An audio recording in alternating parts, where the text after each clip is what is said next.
Okay, I always love it when I get part way through a video and then I realize that, I just didn't have enough battery power, but that's okay. In a way, it might be better. I'll just re-demonstrate. So, I want to show the way that I feed in the tiny apiary. My husband's been making apiaries for about a year now. And, so we also have a jar, okay, that can be put on top of your apiary, and I'm sorry, that mine's a little different. This jar is a little different from my hole. I'm just using it I don't use a jar. But it can be put down in there, and basically, it drips and stuff, and some people have had some trouble with jars, not just ours, but with all feeding mechanisms. It always happens, and it's a pressure issue. If you are noticing that honey is not dripping from your jar, you probably need to loosen it a teeny tiny bit. Don't go nuts with it, and keep an eye on it. If you're noticing that it's dripping too much, you probably need to tighten it a bit. Give those two things a try. Make sure that your holes, and they do need to be tiny, or at least not clogged. You may want to clean out the thing if you're having trouble and that you're just insistent on that method. I pretty much don't use that method. So I'm going to show you the methods that I use.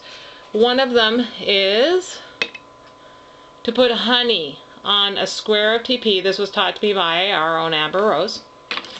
And you fold it over and you can kind of see the honey coming through. Hopefully you can, so I have to make sure. Yep. And then fold it again. Now, what I like about Barry's thing is that I can actually and they will get through here with their proboscis, okay? I mean, this lasts for at least a day, if not more, but you want to keep an eye on it. What I like about this is I can just put it in here, shut it. I can also, this normally has a thing on the side of it. I'm in between shipments here, so you just pop it in, and then there you go, you got your thing inside there. It's non-threatening, especially to people who don't want to go near bees. So normally this has this is fast and shut on the side here. Some people prefer to actually take off this door and put a piece of wire mesh on it, but that's a whole different discussion. The other thing is that we load our bees through this tiny pre-cut hole, and so that gives them time. I usually have to blow on here. Sometimes they don't all want to come out, but they usually will eventually, or I cork it, and I'll just feed them 3 times a day with water. And so, because they've got plenty of sugar in here. So the reason I brought this up is not just to show you that demonstration, but to also tell you that there's a sugar in here, and I'm going to grab the recipe. I'm going to find it. One of our members has posted it and had great luck with it. And I have crates like these, so if you're wanting crates to put your sugar in, or if you're wanting some special crates made for you, I'm sure my husband would do it. I just charge you shipping. If he's making crates, they're not going to be that much. If I'm sending you crates that are mine, I'm just going to charge you shipping, and it is going to be cheap. I don't believe in charging Lyme patients a whole bunch of money. I'm a Lyme patient myself. My whole family is stinging, and we just can't afford a whole bunch of, stuff. So this sugar is great, and they can reach down in there with the proboscis and eat, and they can also go into these little holes. But if you had a little square thing, or if you made your own sugar and popped it into a cap and, just put it in through there really fast like that, that's one way that you could feed. And I have defaulted to that in the summer. It seems to work better in summer than in winter. Another way of feeding is by using marbles inside a cap. And I have to admit to have learned this one from Susie Messmaker. So what I do, and I'm not going to do it because I actually do have honey down in here, is I spoon some honey down in with no marbles in the cap. I want to make sure you can see the cap, I'm sorry. With no marbles in the cap, I put some honey down in the cap, enough to coat the floor of it. It's not going to hurt if you put a little bit more in there.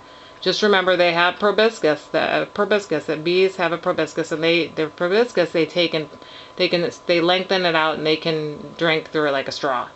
So you may want to play around with different size marbles if you have to, because it does sometimes you have to work with whatever container you have to make sure that there are no really big gaps, because bees will drown in honey.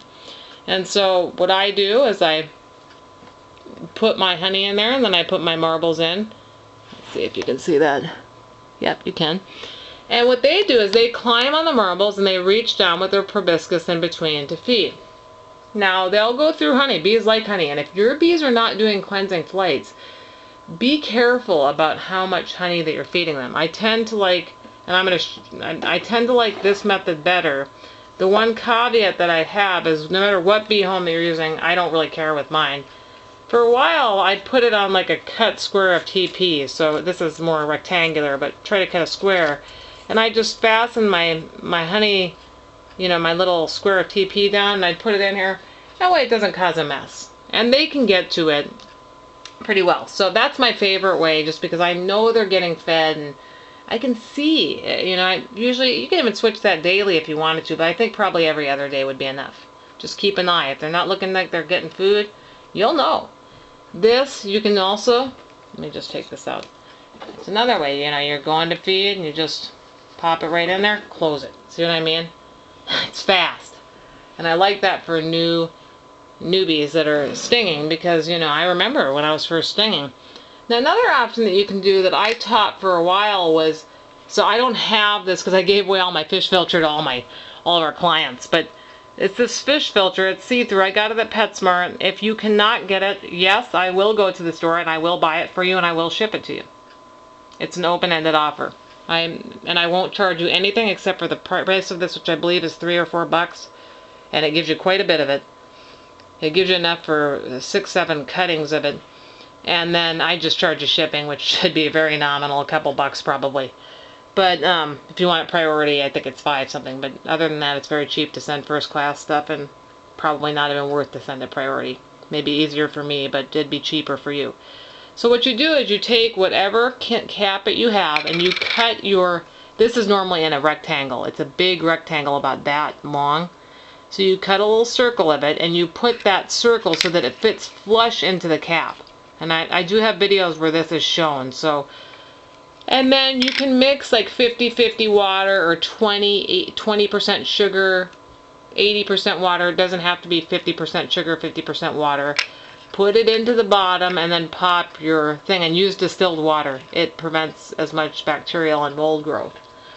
Having said that, when you're doing this, you do need to check on this daily, and you're going to need to swap these out. That's why I say it's nice to have the little containers that have 2 of these big rectangles of it, because you can take one out after the day's over, rinse it out, you know, don't use a whole bunch of toxic soap, okay? You need to be using just water and something really basic, maybe baking soda or something like that. You don't want to use toxic stuff for bees. It will kill them. And so, I mean, I've run that stuff through the wash, but I use very gentle cleansers, you know. The worst thing I use is Dr. Bronner's, and I'd even be careful with that. You need to make sure you rinse and rinse and rinse. I use an organic dish detergent that doesn't have anything in it, and I'd have to show you that. I don't remember the name. But anyway, I like that. And you can just put that in there, and again, through this handy little area, you just pop it in. And sorry, this is in the way, but you just pop it in through that little hole, and your bees will eat. And I have videos that I can show you where they're feeding on this. I kind of abandoned this and went back to Amber's method.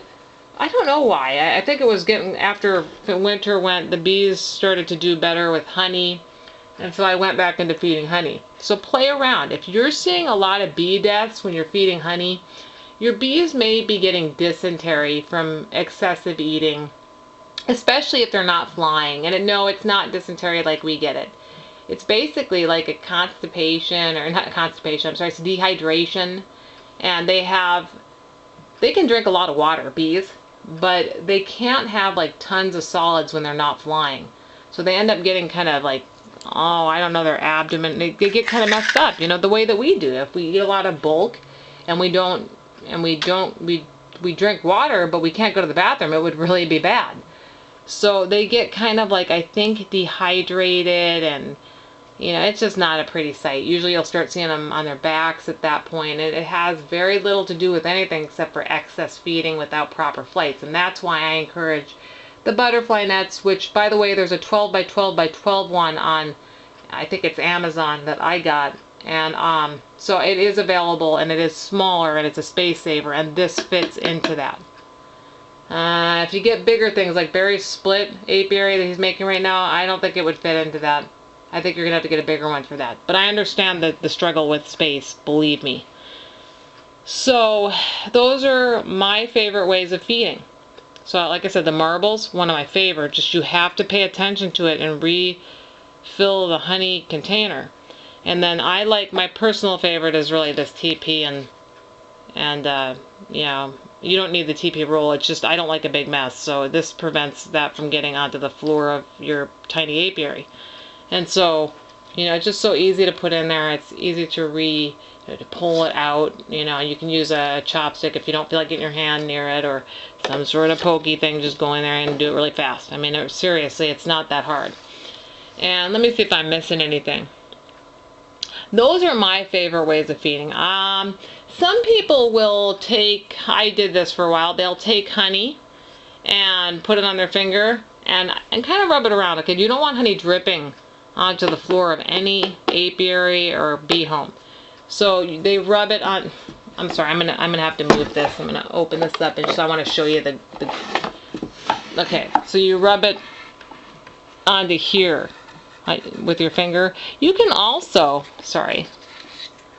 take the same piece of tissue paper and just push it against there. I've seen them come up and eat off of it, but you want to make sure that you don't get honey falling down onto the floor of your house, your apiary. And I'll tell you why.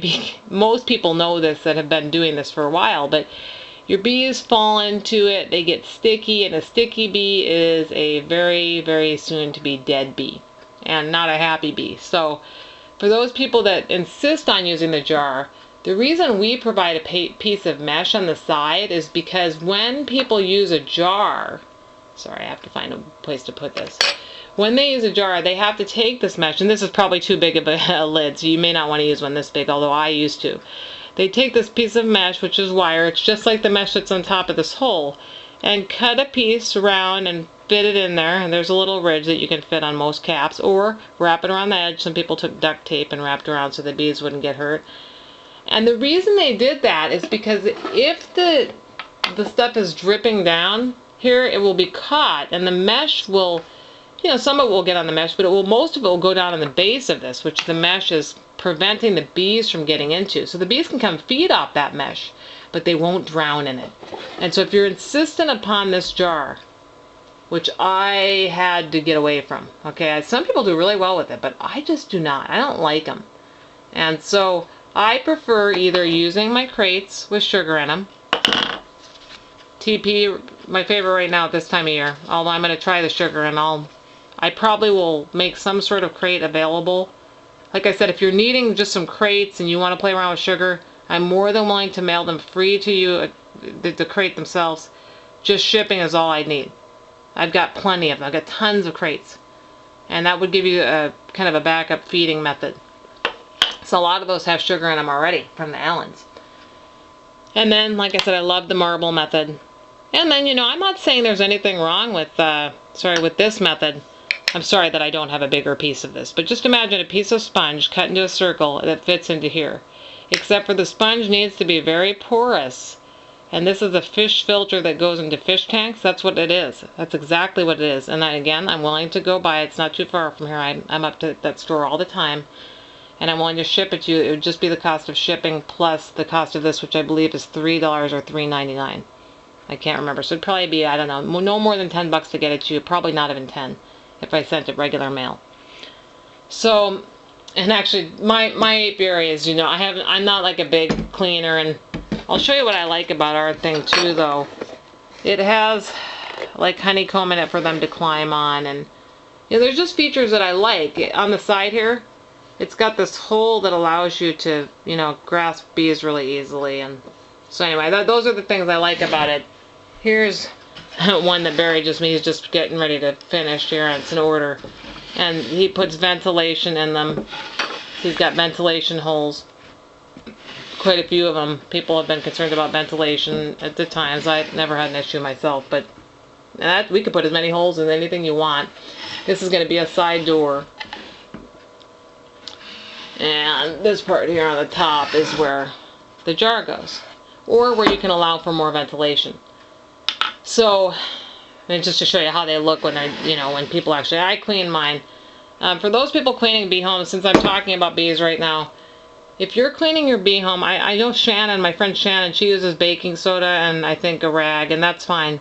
It sounds like it's working out for her. She has really good success, so obviously she's doing something right. Do not use soaps. Even essential oils, I don't think I do it. And if you're using essential oils, look them up and make sure the beekeeper is okay with whatever you're using. I know lemongrass is pretty good, but those things can be really harsh and too much on bees if they're not used in the correct way. All I do is use a rag. I put a small amount of water in it, I wring it out, and I scrub the bottom. Do not get water onto your pheromone. It will rub off. Do not touch the pheromone. If you have to, you can actually unscrew the pheromone in here really easily. Don't touch it with your hands. Make sure your hands are clean, and you can just grab onto the plastic, take it aside while you're cleaning, and then you can put it back in there. Be very careful. You may even want to use gloves. I never have had to take mine out. Not really. Okay, I just don't. I clean very carefully around it, and I've never had an issue with my bees. So anyway, those are the things that I would recommend. And let's see, do I have anything to add? No, I mean, like I said, we got a split apiary coming up where you can house 2 sets of bees. Not necessary to have 2 homes, though. Not necessary to have 2 sides, because if you get crates, you can feed your bees by just taking water on your finger and rubbing across this part of the screen 3 times a day. They'll eat sugar and they do fine. I've kept them for weeks inside here. And actually, we are going to do some alterations even to this apiary to permit for something kind of cool. But that will be coming out soon. And the only last thing I'd want to add is for anybody that might be looking at this is that we are having a sale right now, and who knows how long it's going to go. It's free shipping on all apiaries, so it basically makes your apiary a lot cheaper. You know, you can get into an apiary for about, one of ours for about, oh God, I'm trying to think of the price here. It's about $50. Yeah, $50. That's shipped to you. And so, and it's got these features. At least this is in the most basic one, the feature that helps you get bees out. This is in it, and the side door. You know, so, and it comes with, my honeycomb's a small piece, but I tend to have, Barry puts a bigger piece across, you know, the back if people want it. And I try to get the biggest pieces on there, although for what it's worth, that's all you need. That's what I found, and that's why you can see in mine that I'm using, that's all I've had. Oh, one last thing, since I'm talking about bee care. Bees like to hide. Amber taught me this. So, you cut a V on top and bottom, turn it around on the opposite side, a V on top and bottom. Then I cut a bunch of slits, so I just take my scissors and snip, snip, snip, snip, snip all across the top, and then I push it in, and it kind of looks like a little vent that goes on the top of your house. Just pop it in the back. They love to hide in there. It seems to extend bee life. Anyway, okay, well, I'm sorry that I've once again managed to talk for 17 minutes. I'd like to see how my demonstration is going to be going, because I do have quite a bit of time, but I talk a lot. Anyway, I hope this helps you. I wish I remembered your name, but I'm just so tired. And the reason I redid a video is just because if I am hunting around for too many videos, at some point I think, well, maybe it's better to just do a new one. So I hope this helps. If you have any questions, please feel free to private message me, and I will do my best to answer them. I can also try to talk to you by phone if you're having too much trouble. I know it can be kind of hard to engage in private message chats and stuff, so anyway, good luck, and I hope these ideas help you. Bye-bye.